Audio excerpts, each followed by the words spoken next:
Chapter 4 of John opens with Jesus learning that the Pharisees had heard he was making and baptizing more disciples than John the Baptist. To avoid unnecessary conflict, Jesus leaves Judea and sets out for Galilee once again. This decision to move on sets the stage for a significant encounter. Jesus, wearied from his journey, arrives at a well in Sychar, a town in Samaria. It's around noon, and he sits down to rest. A Samaritan woman comes to draw water, and Jesus breaks social and religious barriers by initiating a conversation with her. He asks her for a drink. She is surprised and asks how a Jewish man would ask a Samaritan woman for a favor. Jesus responds by offering her living water, a gift that will quench her spiritual thirst forever. He then reveals his knowledge of her past, knowing details about her 5 husbands and her current situation,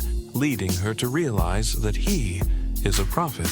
He speaks of a time when true worship will not be tied to a specific location, but will be in spirit and truth. This revelation culminates with Jesus declaring, "I, the one speaking to you, I am he," revealing himself as the Messiah. While Jesus is talking to the Samaritan woman, his disciples return from buying food, and they are surprised to find him talking to her. The woman leaves her water jar at the well and rushes back to the town, enthusiastically telling everyone, "Come, see a man who told me everything I ever did." She questions, could this be the Messiah? As a result of her testimony, many Samaritans come out to see Jesus. They ask him to stay with them, and he does so for 2 days. Many more Samaritans believe because of his words, and they declare, "We know that this man really is the Savior of the world." The disciples urge Jesus to eat, but he replies, "I have food to eat that you know nothing about."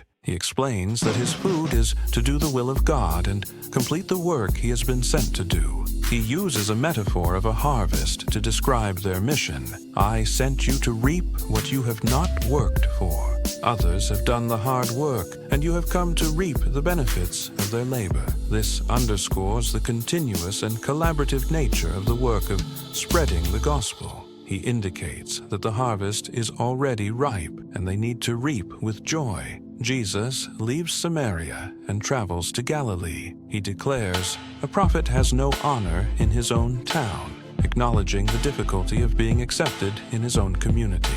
When he arrives in Cana, he's approached by a royal official from Capernaum. The official pleads with Jesus to come and heal his dying son. Jesus responds, "Unless you people see signs and wonders, you will never believe." He then heals the son from a distance, declaring, "Your son will live." The official goes back home and finds his son is indeed well, having been healed at the exact time that Jesus spoke. Both the official and his whole household believe. John emphasizes that this was the second sign that Jesus performed.